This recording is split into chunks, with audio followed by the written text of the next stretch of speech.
大家好，我是小郑小林。这两天呢，就是关于大英博物馆文物失窃这件事情呢，我看讨论的挺多的，国外也有报道啊。当然，他们报道的就是很轻描淡写的了，不带有像中国人国内有很多的那个情绪。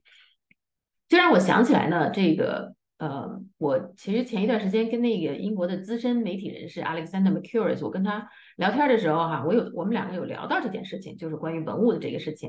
我就想说呢，今天呢，我就把那个再拿出来放一遍。但是呢，在放之前呢，我就想说，有几点啊，我想说的。一个呢，很多人哈、就是那些跪舔啊、恨国党的，他们就是觉得，就什么都辩护西方了，包括这些文物现在在英国在大英博物馆里头保存的这些东西哈，就说的是，哎呀，你看它保存的也挺好的啊，那个他们都挺会管理的，对吧？都保护的很好，就放在那儿吧。看来呢，他保护的不好。他这个我读到是说，他有一半的他自己的文物哈，他都没有登记。那不登记你都不知道是什么，所以他现在说目前为止丢失的是2000，他还没有搞完，他还不知道，可能还不止，就是因为他管理混乱，他抢的东西太多了，他弄不过来，而且既然抢来的东西他也不珍惜，对不对？就是这么回事儿，所以就说他管理的很好，把你的文物管理的很好，这纯属胡说八道。即使是从中国运过去的东西，他运的时候，有些那些画他都是给你剪开了运过去的，他嫌它太大。明白吧？所以根本他是不懂的，这些东西他是不懂的。不要认为他们好像挺珍惜这些东西，人家根本就不是。还有一种说法是说啊，他要是没有那时候抢走的话，就都不在文革当中就会怎么样了。这个呢就更加没什么好说的了，对不对？你用这种理由的话，你随便去什么人家，你都可以去抢东西了，你都可以跟他说了，你这个东西就给我吧，对不对？你指不定哪天你搬家了，你给东西砸了，对不对？你给东西丢了，还不如就给我呢，就完了。你要用这个理由的话，那就是纯粹的强盗的理由，好不好？所以呢，咱们这个事情呢，咱就我又想到这个，我就说两句。另外就是我们两个人对话里的话，他有提到，因为希腊也有文物在英国，而且他的姨妈曾经做过希腊的部长、文化部长。那他姨妈还特别的挺努力的，想把他的那个希腊的一些文物给要回来。特别希腊人特别在意的就是这个叫做厄尔金大理石。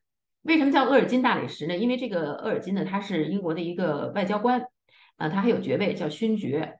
这个就是1800年左右这段时间，就是这个勋爵厄尔金呢，就从希腊的帕特农神庙，那是很神圣的地方了，从他那个神庙里头把他那些雕塑呢愣给拆下来，运回到英国去。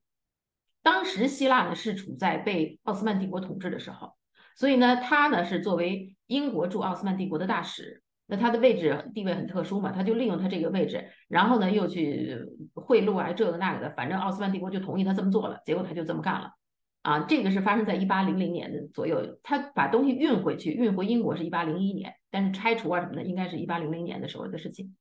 结果火烧圆明园是1860年的事情，对不对？火烧圆明园的是谁干的呢？是这个鄂尔金的儿子，因为他这个有爵位嘛，是可以传的，所以呢，这两个人都叫做鄂尔金勋爵，但不是一个人。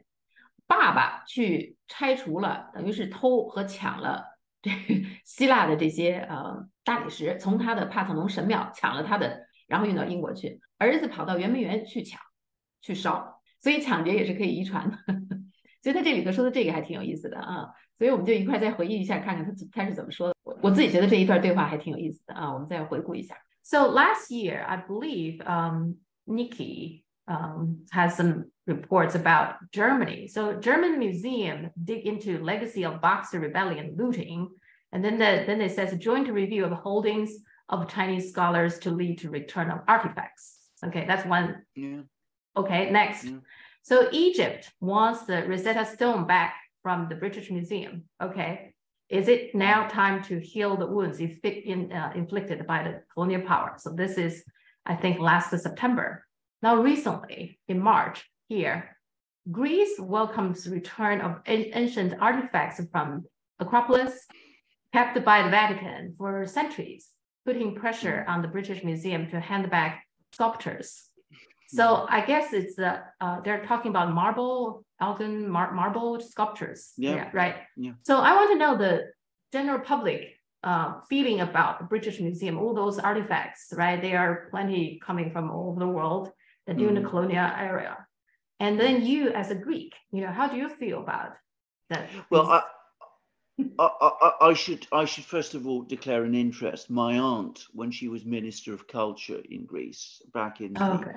1980s, was at the forefront of the campaign to get the Okay. marbles returned to Greece. So I mean, I have those particular feelings. But can I say generally? I mean, how does the British public in general feel? Well, the British public, just as we've discussed before, they find it very difficult to understand that other nations might feel unhappy about the fact that all their most important and valuable artifacts were plundered by the European colonial powers in the period that they were. I mean, this is something that they find very difficult to understand.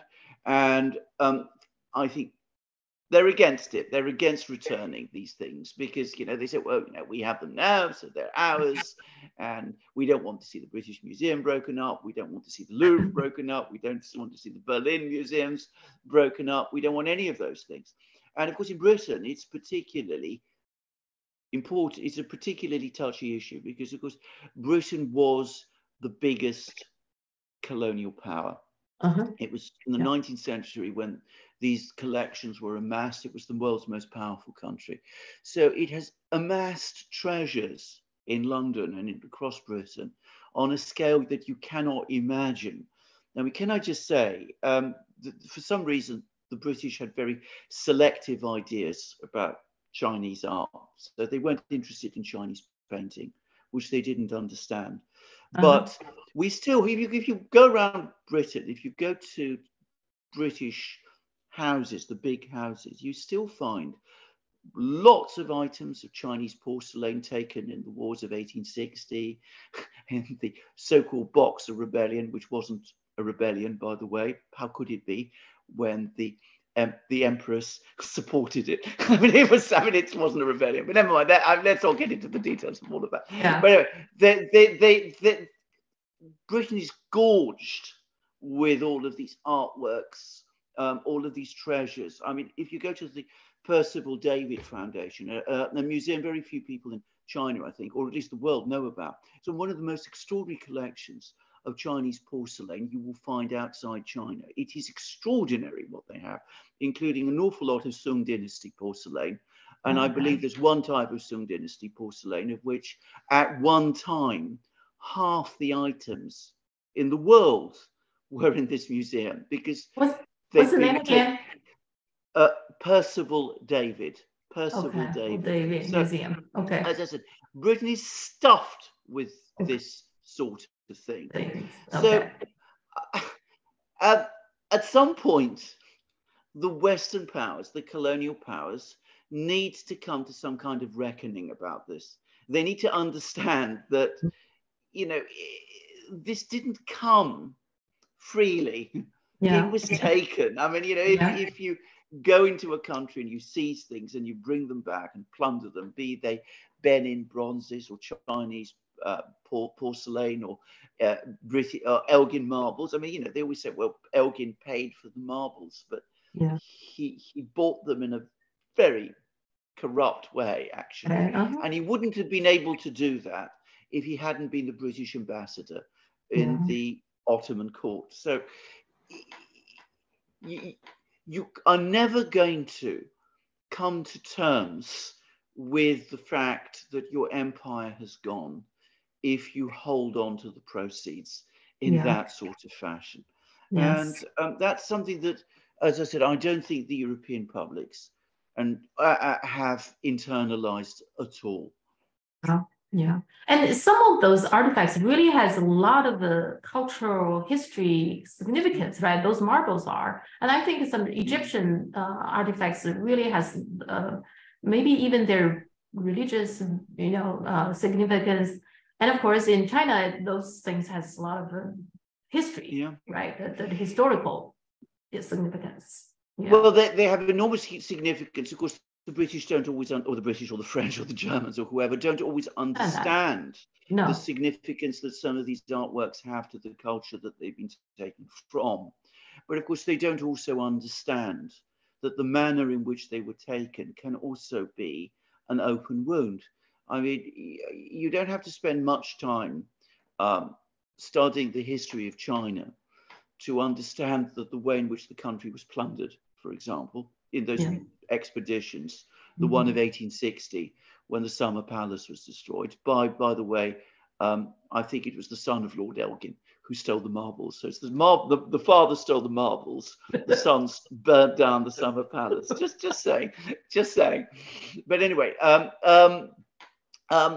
you know, this is also an open wound for many of these societies. Now, you know, I don't want to say that all of the art that's come to us has come through plunder. Some of it perhaps was bought in a legitimate way, but even that begs questions, because if you're a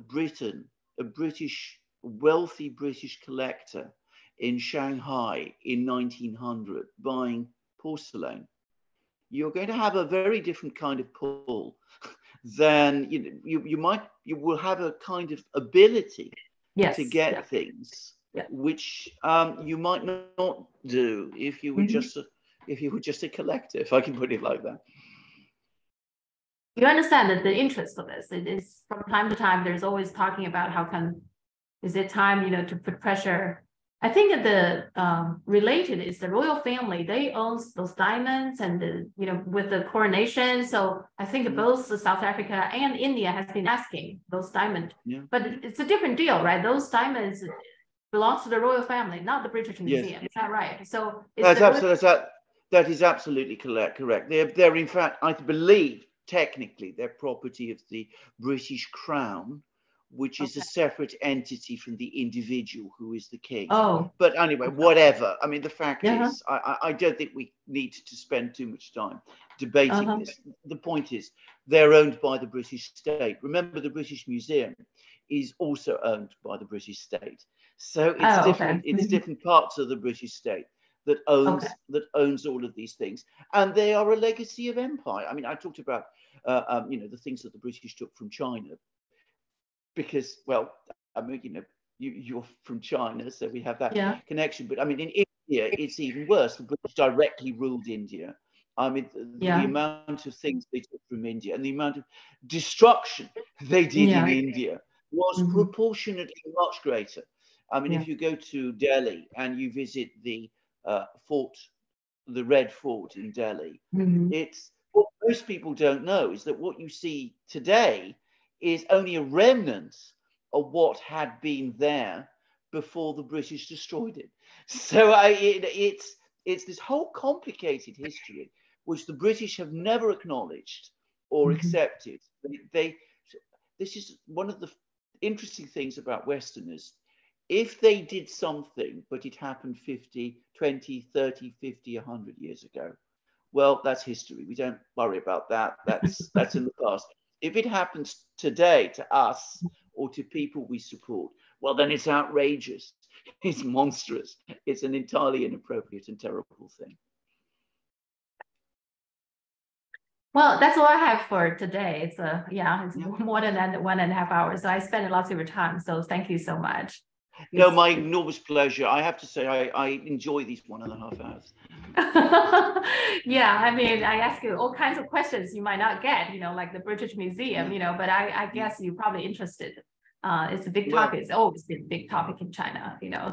Well, absolutely. It's a very big topic in Greece. I mean, it's as I said, my aunt was at the forefront of it, but it is a thing that people talk about in Greece. It may not be something that people talk about in the cafes and bars here in London, but they do in Athens. So I mean, that gives you again a sense of, you know, the difference in outlook.